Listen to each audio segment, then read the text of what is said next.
Now let's move on to our next award category, and this category is HR and Management. Thank you, yes, and the next award book focuses on improving people skills and or innovative team management. Now, to present this award, I'd like to ask to the stage from Pathway Group, Safras Ali.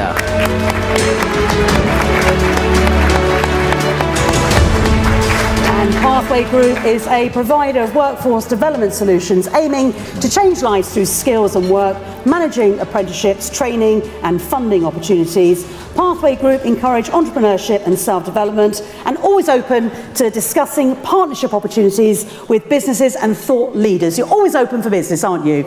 Indeed. Right, over to you, Paul. Let's see the shortlist books for this category. The HR and Management Book 2019 category finalists are Accelerated Leadership Development by Ines Vichet, Data-Driven HR by Bernard Mark, Mind Tools for Managers by James Mangtolo and Julian Birkinshaw, Super Engaged by Nikki Gatenby, and The Learning Imperative by Mark Burns and Andy Griffith. Okay. Here we go. Got the all-important golden envelope. Thank you so much. Let's find out who the winner is for HR and Management.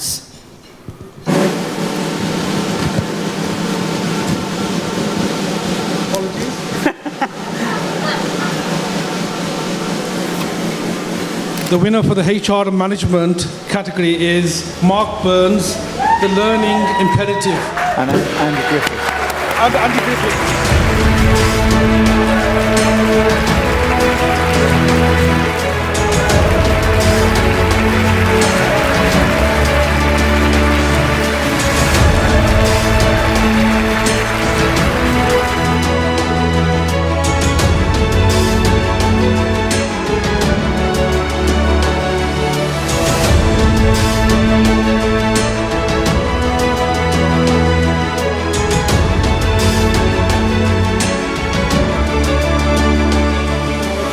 The book provided a refreshingly simple text explaining a complex topic perfectly for its intended target audience of line managers.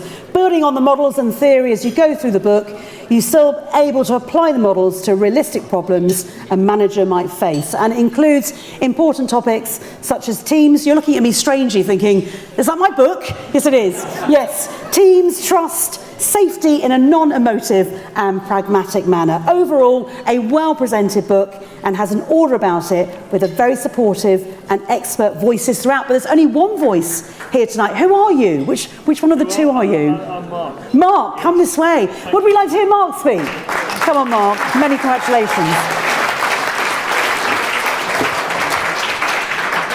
Thank you very much, everybody. The first person I need to thank here is my wife.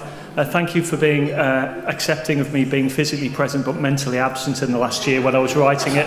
And those of you who are writers in the room will realise that sometimes, particularly when you write a chapter on active listening, and you realise your wife... Both my children are tucked up in bed back home, and for them, they're glad to have their dad back in November when this book came out. It takes a team to write a book. I'd like to thank Nick Owen, my ever-patient editor, who sometimes had to hallucinate over some of the early drafts of the chapters. And I'd like to thank Crown House Publishing, who have been wonderfully supportive. So thank you very much, everyone, and enjoy the rest of the evening. Thank you. Well done. Congratulations. Well done. Yeah.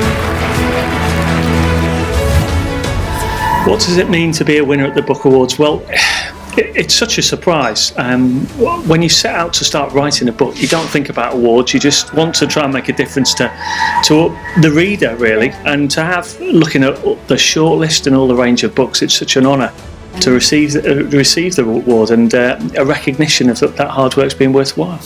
It's about how do we create organisations where people want to come to work, where they want to learn and grow, and where they want to stay.